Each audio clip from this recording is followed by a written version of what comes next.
What's up, fuckers? Goji here. Just wanted to say what's up before I start the review, and yeah, I hope you enjoy. Alright, guys, Goji here with the figure. We got Super Kaiju, Godzilla '04. Um, just thought we'd get straight into the review. Thought we'd do a full round of the packaging. I took the precaution to take all the tape off for this, so we basic package, nice view of the figure from front to left.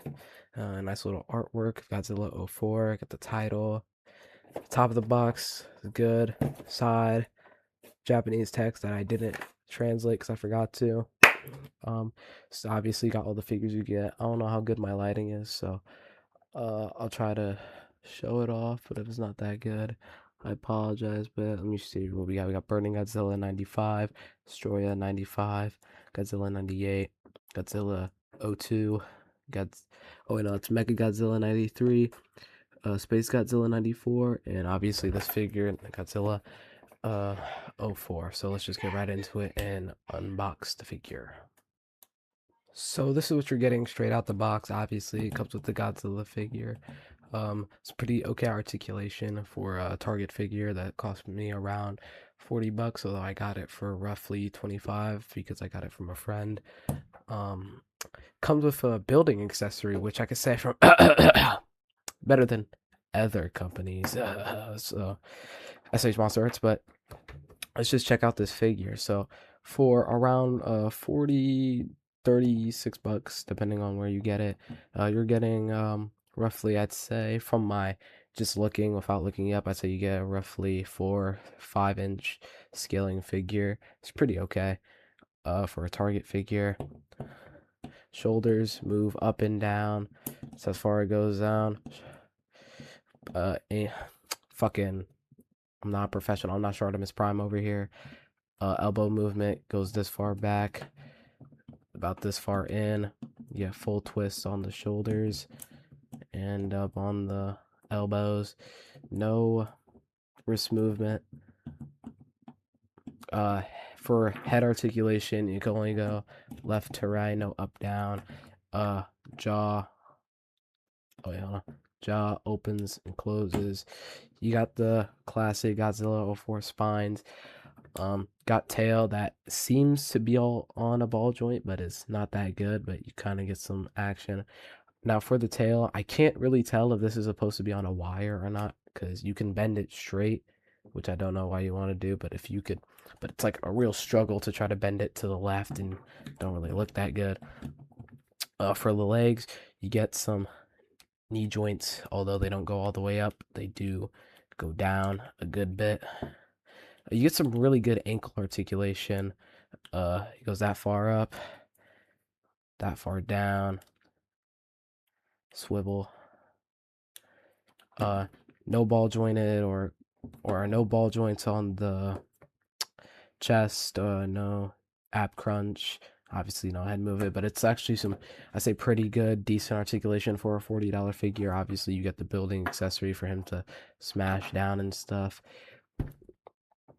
Uh, just for scaling, here's the Godzilla next to what will be my baseline for most figures, CT Toys Webman. Obviously, they scale pretty good. Mine's is obviously my Webman has a fucked up thigh, so it's gonna be hard to stand him up. If I can get him to stand, just hold him up a bit. They look like stand next to each other. So you get some pretty good sizing. Obviously, you're probably not going to want him standing next to figures like this. You're going to want him with other Godzilla figures, but scale's okay. You get some pretty good ranges of movement. Now, like I said, also the cons of this figure, obviously, because you can't move the head up and down, it's going to be hard to get him in poses where he'd be looking up or looking down without having to like bend the legs and then moving the head if you wanted to do something like that. Um, Something weird about this is that on the tail you get these really soft rubber spines, but when you go up you get these really sharp plastic ones. So when you're obviously like with other Godzillas, when you're going to pose him, it's you're gonna fucking hurt yourself. Uh, the paint on this is not bad actually, although I wish it could be better. Like I don't know if you see it too well. Found it unfocusing. But on my spines, I got some paint chips. Got some uneven paint on the toes. I don't know if you could see that. I got a really bad camera. But it has some really good details. Like, again, obviously, I don't think you see that. But the eyes are painted, like, really nicely. So it's almost perfect. Obviously, this is just a nitpick for all Godzilla figures, not just this one. But I wish it didn't just come with, like, a building accessory. I wish it came with, like, a beam, maybe, like, 1 or 2 buildings. But you can't. You can only expect so much from these companies. I think all around, this is a good figure. If you wanted to get it in some, like, basic Godzilla poses, you want him, like, kind of bent down, looking around, jaw open, like he's gonna shoot a laser. You also get him in some of those iconic Godzilla poses. Obviously, it's the wrong era, but if you wanted to, you can have him doing that little funny, like in the movie. I think it's a good bang for your buck if you want, like, a decent Godzilla figure. It's a good bang for your buck. I think all around, I'll have to give this, I'd say all factors considering, 8.5 out of 10 in terms of the pricing, mixed with the articulation, mixed with the one accessory, mixed with scaling.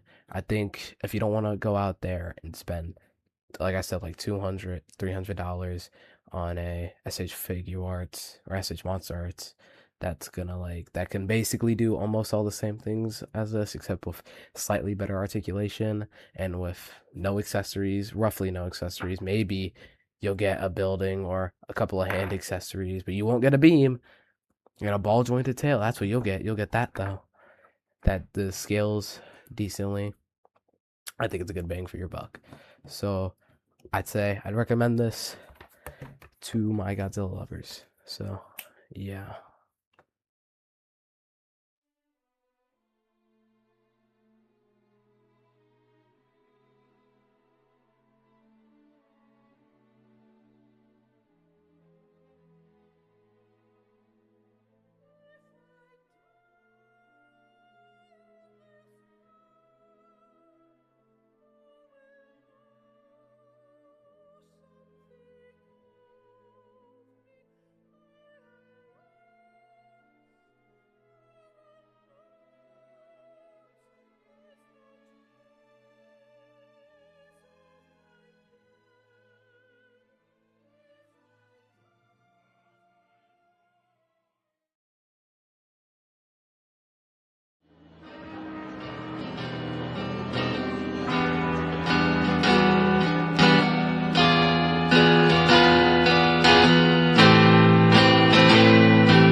You played with yourself while listening to a 13-year-old. Okay, nigga, you're muted. She's so pretty, but she's old.